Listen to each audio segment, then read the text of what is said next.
got the revenge it was looking for against Oklahoma after just absolutely thrashing the Sooners on their home court. We're going to talk about how Texas Tech turned the tide and what it means going forward, coming up on today's Locked On Texas Tech. You are Locked On Texas Tech, your daily podcast on the Texas Tech Red Raiders, part of the Locked On Podcast Network, your team every day.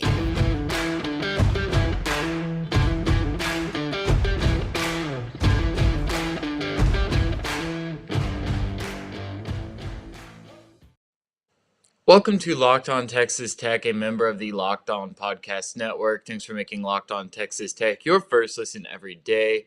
We are free and available on all platforms, including YouTube. Highly suggest that you go subscribe to our channel if you have not already. I'm Ryan Mainville. I cover Texas Tech for the Dallas Morning News, and I'm joined by Emery Lida, a longtime Texas Tech analyst, writer, and podcaster.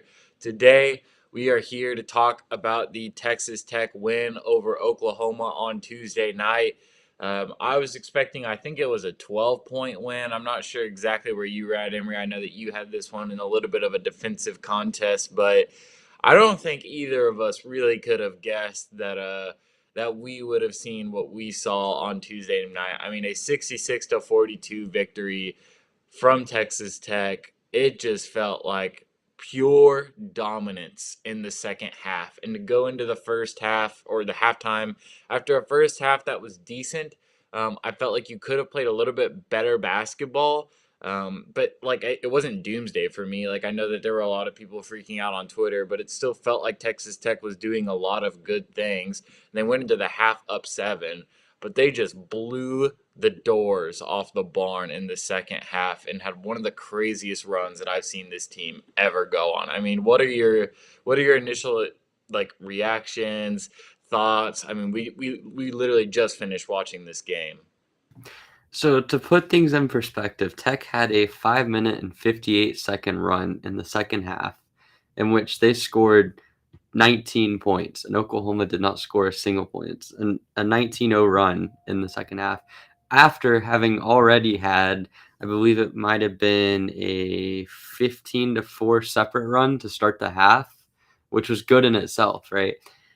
That 19-0 run almost until it would eclipse whatever OU did for the first 19 minutes and 59 seconds of the half until a buzzer-beating 3. OU only scored 17 points in the second half. So this was a ridiculously dominant stretch from Tech.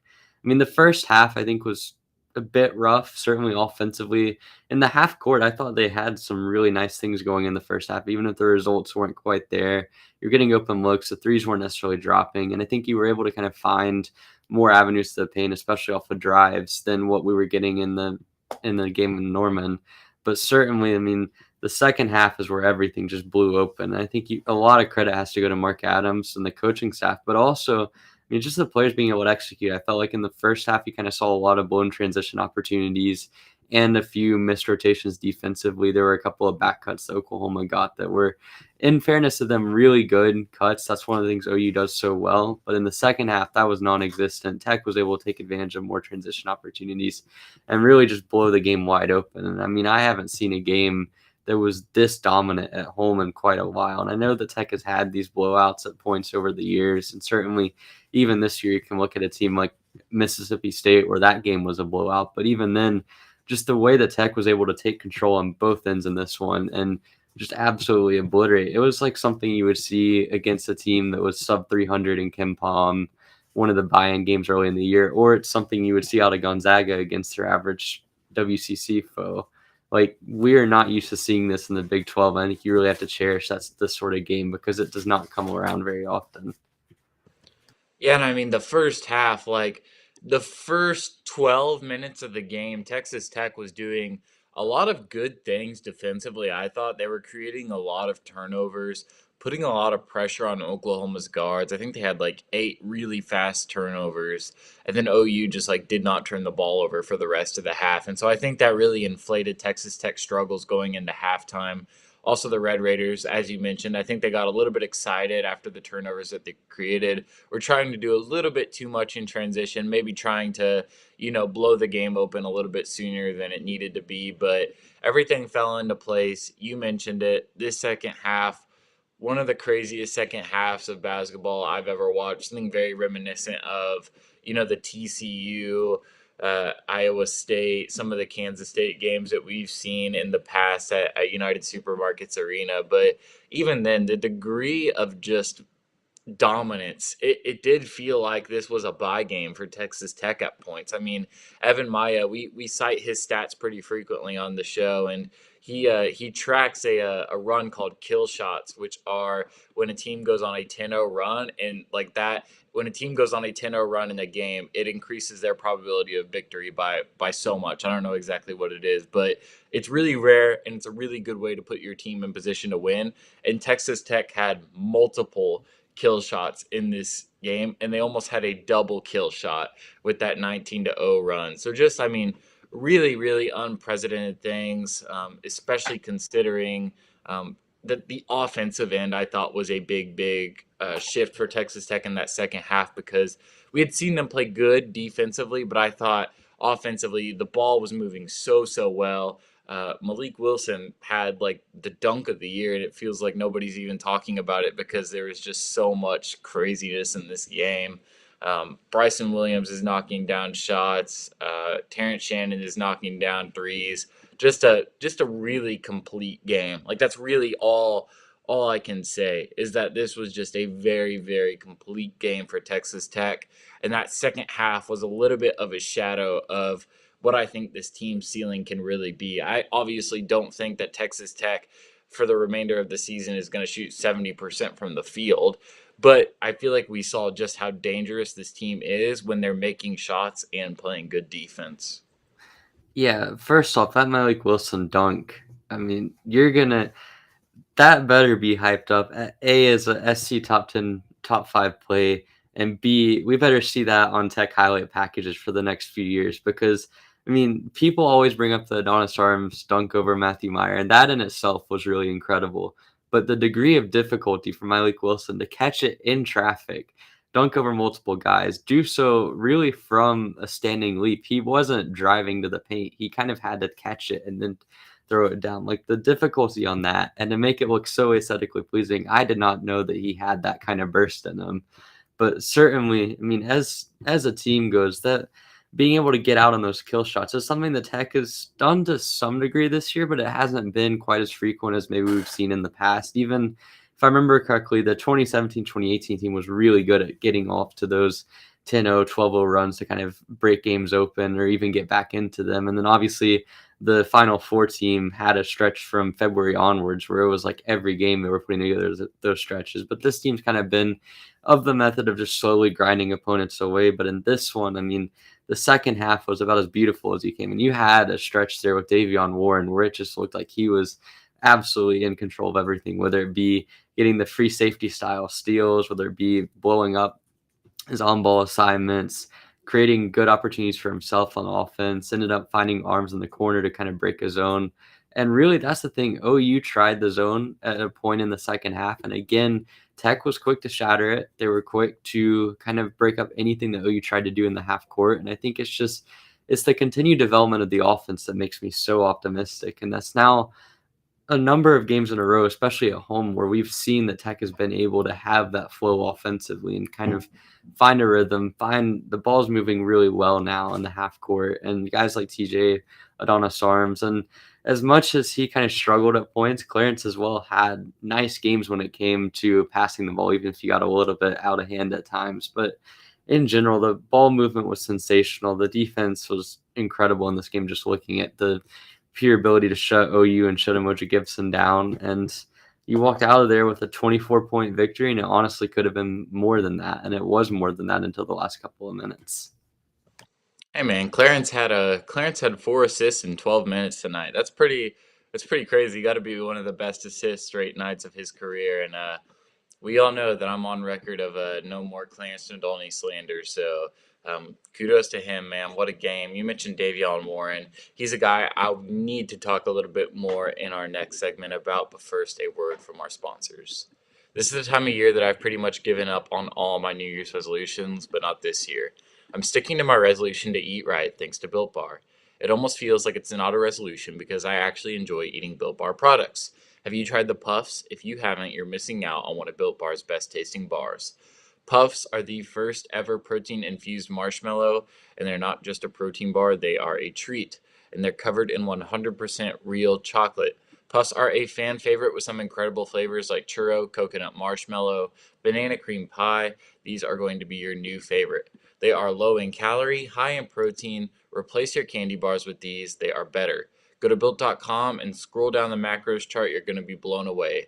They're high in protein, low in calorie, high in fiber, low in carb. Go to built.com today to get your hands on some of your own.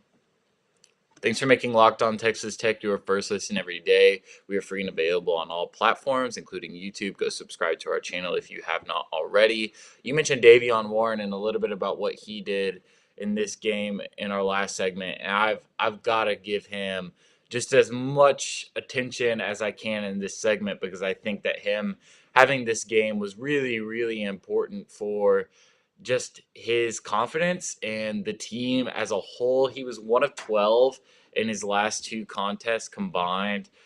Just did not really look like himself, and it was clear that Texas Tech was missing a little bit of the offensive edge that he provided when he's been on at times. I mean, when he is in his element, there are really few players on this roster that can do what he does. I mean, he gets to the ball to the rim really effectively.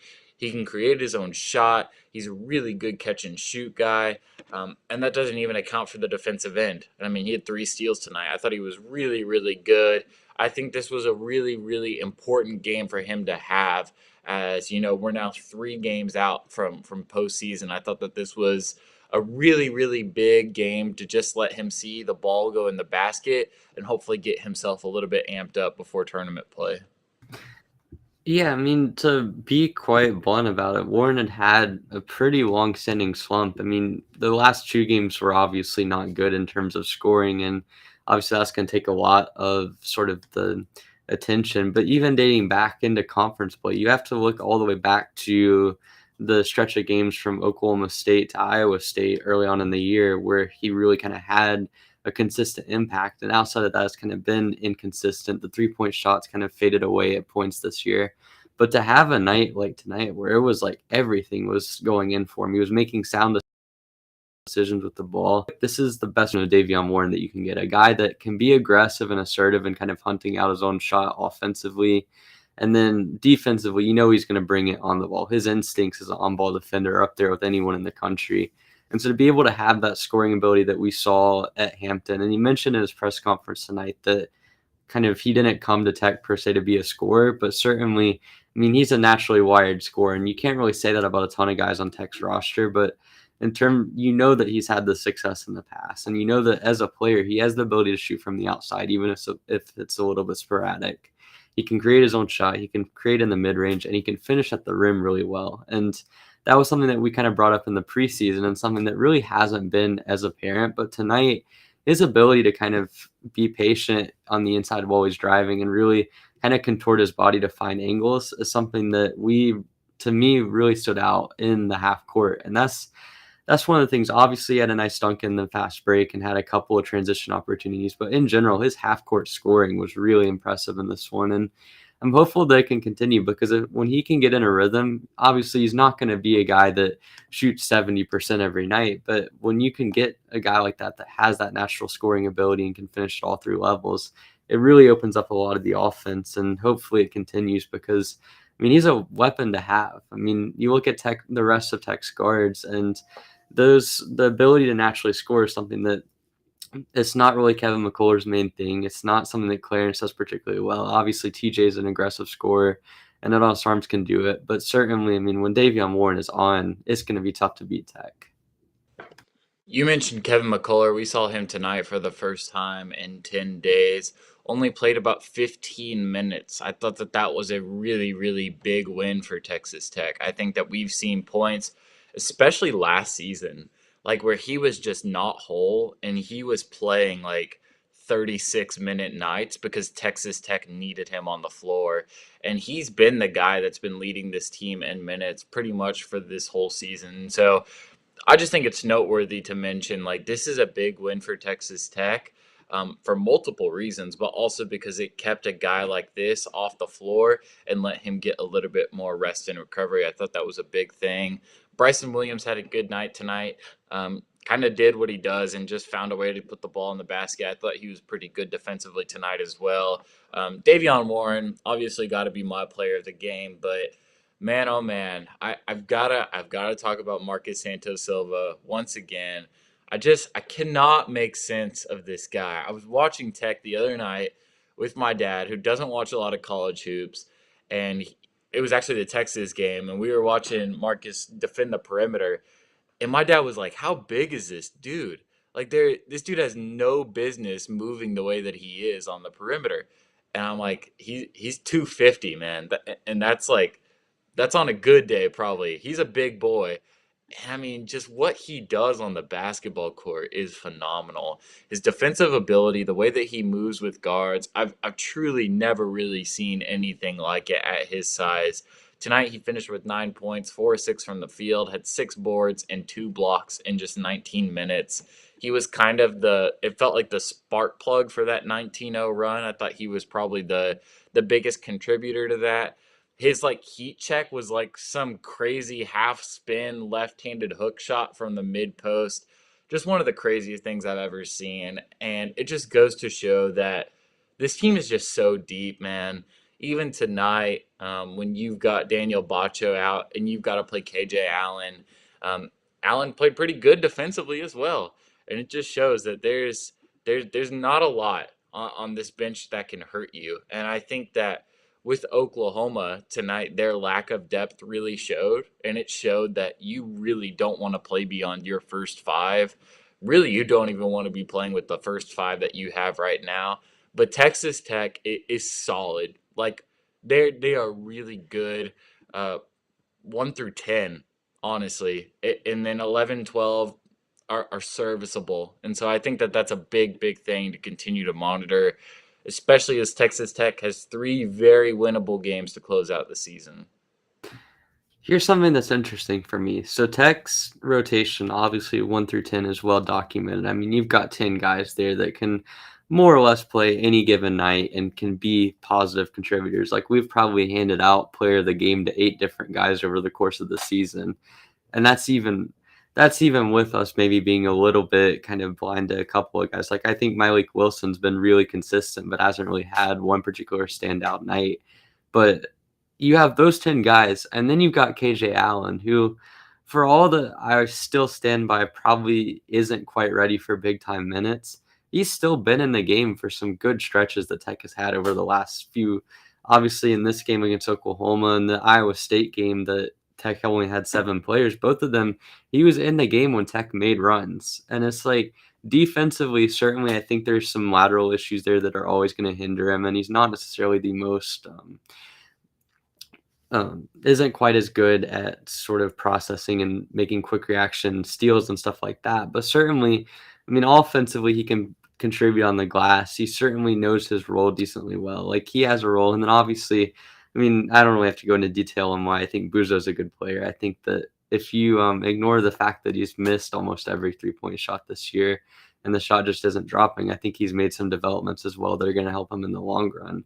But in general, both of those guys are really good for being into the bench players. And if you compare the state of the roster that Mark Adams has right now compared to what Oklahoma has, it's night and day. Because OU, you could see when they started bringing in the depth pieces, it's when trouble started to brew. I mean, obviously, you have Jordan Goldwire, you have Emoja Gibson, you had Tanner Groves, and you had Hill. But outside of those 4, you're really kind of working with scraps. So I think that just shows the value of having a roster that can be put together and can have the versatility. And man, I mean, it makes me excited for March and even going forward into next year, because you have just so many valuable pieces that, like, you can have a night like tonight where there's a couple of guys that are kind of invisible in a sense. Like Kevin O'Banner really didn't do all that much, and certainly McCullough could only get away with only playing 15 minutes, and you're totally fine because the rest of the roster just did so well, and so many guys kind of fit together and kept playing well that it made it to where, I mean, those guys really didn't have to have a major impact for you to still blow this game out.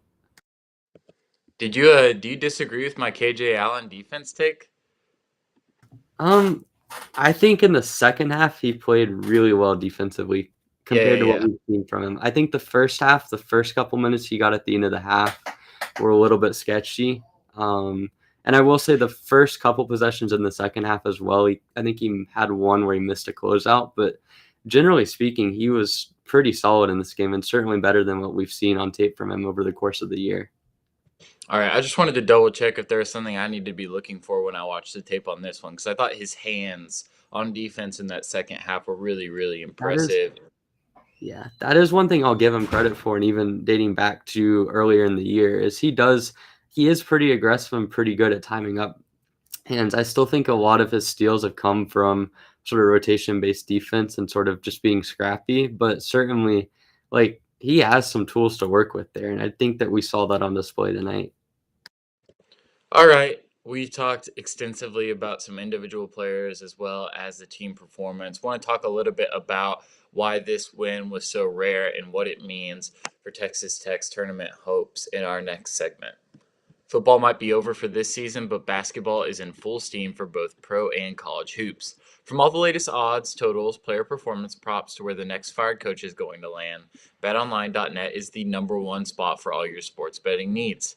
BetOnline remains the best spot for all your sports scores, podcasts, and news this season. And it's not just basketball.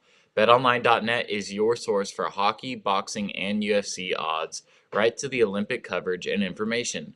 Head to the website today or use your mobile device to learn more about the trends in action. BetOnline, where the game starts. 66-42 wins don't happen every day, and the fashion that Texas Tech did it in tonight was just really, really impressive. It's super frustrating that Oklahoma had to take that last shot and push this one over the 40 mark, because it was just well within Texas Tech's ability to keep this one sub 40, and Oklahoma got one last shot off, but nonetheless, 42 points is the lowest point total a Big 12 team has scored against Texas Tech since February 10th, 2020, which was when TCU was in town. Oklahoma had 21 turnovers and 17 made field goals tonight. It's just the fifth time that Texas Tech has created more than 20 turnovers from their opponents while holding them to less than 20 field goals. I mean, there are a ton of things that we could mention here, and just a really rare win. I feel like this is one where you kind of got to sit for a second and be where your feet are. We're going to close this episode by talking a little bit about what this means for seeding, but Texas Tech fans, this is a team that beat you by 15. And you just did some very, very rare things to them. Don't discredit this win. Don't have amnesia about it. Celebrate it. Soak it up. I think that this was a really, really important win for Texas Tech. I think that this just continues to build the momentum that they have right now, especially just looking at the remainder of their conference slate. Yeah, Oklahoma is a team that went into Allen Fieldhouse and controlled most of the game against Kansas with Emoja Gibson in foul trouble. They're a team that obviously beat Tech by 15. They kept it reasonably close against teams like Texas. They went into overtime against them, played Baylor close on the road. Really, you look back at their season, and the only two blowouts that they had, one of which was against Iowa State last game, which I think has to be mentioned. But even Iowa State kind of utilized a late game run, got hot from three, which is something that's kind of atypical for them to be able to kind of pull away from them in that game. And then Auburn as well, who was able to control OU in the Big 12 SEC showdown. But outside of that, like, Oklahoma's played almost every team they've faced close this year. And Porter Moser is still a really good coach. So to be able to absolutely throttle them like this it's incredible. And you brought up the TCU game in 2020. That's really one of the few times where I can say that Tech has run an opponent out of the building like we saw to this extent tonight. And I mean, you're talking about that game. I thought at the time was one of the most remarkable games I've ever seen, but in some ways this one might even top that, because Oklahoma, I mean, they're a team that beat you the first time around. And not only that, but like the offense and the defense in the first half, they looked like they were going to be able to hang around. And then it's like a switch just flipped, and suddenly everything that could go right did go right. You were able to control the game. And I mean, this team is special. You don't go on 19-0 runs to close out an opponent like that and not be special. And I mean, this continues a trend at home. You're now one game away from sweeping your entire home slate. Only one game won by less than double digits, and that was against Kansas without your two best players, or two of your three best players. And you just look at the entire season of work, and this team is incredible, man. I mean, if a win like tonight isn't even probably your most remarkable win of the season, I don't know what that tells you about the team, but it's certainly good. Yeah, it's a crazy win, man. 24-point victory. Just absolute domination by Texas Tech. But the 24-point win was not the thing that helped them out in their seeding tonight. Do you know what was? Villanova choking a 4-point lead in the last 30 seconds of the game against UConn without their coach. Yeah, man, Villanova lost tonight against a Hurley-less UConn, who was ejected for what looked like nonsense. But Villanova loses, and it feels like Texas Tech now is pretty much in complete control of their destiny at being a 2 seed. They've got 3 very winnable games in front of them. By no means easy contests, by no means games that you should just go ahead and chalk up to victory, but yeah, like this is coach speak that we've heard for years now. We control our own destiny. And at points I've kind of been like, okay, like you control your own destiny, but you're also rooting for everyone in front of you to fall a couple of games. I don't feel like that's the case. I feel like Texas Tech is really in complete control of what they're going to do in the tournament and where they're going to end up on Selection Sunday. But right now, I think not having them as a 2 seed is just really, really head scratching to me. And if you're Texas Tech, the best thing that you can do right now is go 1-0 in the next 3 games for the remainder of the season, and it's going to be really, really tough for that committee to not put you on the 2 line come that Sunday.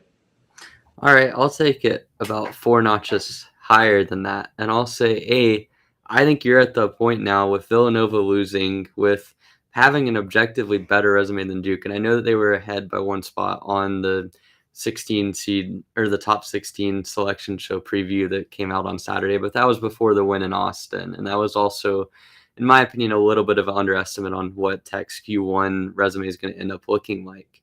And then obviously you've got Baylor, which I think is going to take care of itself. And I'm at the point where I think you could afford to drop a manageable game. I don't think you can afford to lose to K-State at home, but I think a TCU loss on the road, then winning out, and then winning a game or two in the conference tournament, or winning out the regular season slate and losing in the conference tournament, and you're still looking at a good shot at being on the 2 line.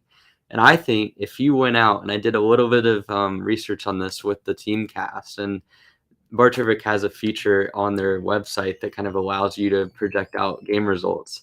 If Tech wins out the rest of the slate, they're projected to have a top 3 net rating, top 3 strength of record, number 1 in whatever their resume ranking is. And if you look at the projected seeding in that case, they would be on the 1 line. Now, is that going to happen? Probably not. But we are now at a point where you're talking about there's only 5 teams, in my opinion, that have outright better resumes than Tech so far this season. That's Auburn, Kentucky, Gonzaga, Arizona, and Purdue. And the 2 of Purdue and Auburn, I think, are within range of having 1 or 2 slip-ups, and you're right there. So feasibly, it could happen. And I think that you're now talking about a team where the goal is to get a top 2 seed. The expectation, if you take care of business, is that you're going to be playing in Fort Worth on the first weekend as a top 2 seed, preferably in a region that doesn't include Gonzaga. And I mean, that's a great place to be in, because it was only a few months ago where we were wondering, well, is Tech going to make the tournament? And kind of the expectation was, yeah, sure, it was fairly likely they'd make the tournament, but we weren't expecting them to be as a top 2 or 3 seed in the country. So to be at that point is remarkable, man. All right, we'll close with this very impossible hypothetical. Let's say Tech wins out. So they win the remainder of the 3 games on their schedule. What do you think that they have to do in the Big 12 tournament to get to that 1 line? I think it's going to take basically the only way that I could see them getting to the 1 line if they don't win the Big 12 tournament is if Kansas drops one on the first weekend. And you would obviously need some help from Auburn and Kentucky losing in the SEC tournament. Honestly, Tech fans should be really big fans of Arkansas, and they should be big fans of UCLA. Because I think those two, if they win in their conference tournaments, aren't going to have enough to be able to jump Tech. I think both of them could do enough damage wrecking havoc to be able to keep their respective conference teams and in Auburn, Kentucky, and Arizona potentially from being above Tech, or even in the Big Ten, looking at a team like Rutgers, like Team Chaos. If you're looking at the 1 line, is going to be where you're kind of siding with. I think on the 2 line, Duke, Villanova, Baylor, those teams are going to kind of take care of themselves over the next few days and weeks. But I mean, I think you're going to have to win the Big 12 championship realistically to be able to get the 1 seed. Interesting. Yeah, I would probably say runner up. I think that would mean, because that would mean that you have a win. Oh, goodness. Today, it would be a win over Iowa State and then a win over Baylor, assuming they win their game against whoever. That's 2 Q1A wins right Yeah. there. I mean, at that point, you're going into the tournament with 11 Q1 wins and more top 25 wins than anyone else in the country. Yep. By a fair margin, too. Yeah. I mean, the top end of Tech's resume, if you look on similar resumes, no team out, I think there's 1 team in the entire existence of Bartrovic that has not received a 2 seed. I'm actually just pulled it up. There's none. So as it stands now, no team with a similar resume has ever been off of the 2 line. So you add to that, you add a couple more Q1 wins, you add a win over Baylor, and I think you're going to be in pretty good shape. Great way to end, Stat Wizard. Thank you for joining us for this Oklahoma recap. We very much enjoyed watching the game and talking about the game with you all. Be sure to follow us wherever you listen to podcasts, especially on YouTube if you do not subscribe to our channel already. Until our next episode, you can keep up with us on Twitter. You can follow me at rmainvillelbk. You can follow Emery at eraser41, and you can follow the official Locked On Texas Tech Twitter page at Locked On TTU. Thanks for making Locked On Texas Tech your first listen every day. Now make your second listen Locked On NFL Draft. Ryan Tracy and former NFL cornerback Eric Crocker bring the NFL Draft to life every day with insight and analysis on college football prospects and NFL front offices. It's free and available wherever you get podcasts. Thank you for joining us, and we will see you tomorrow.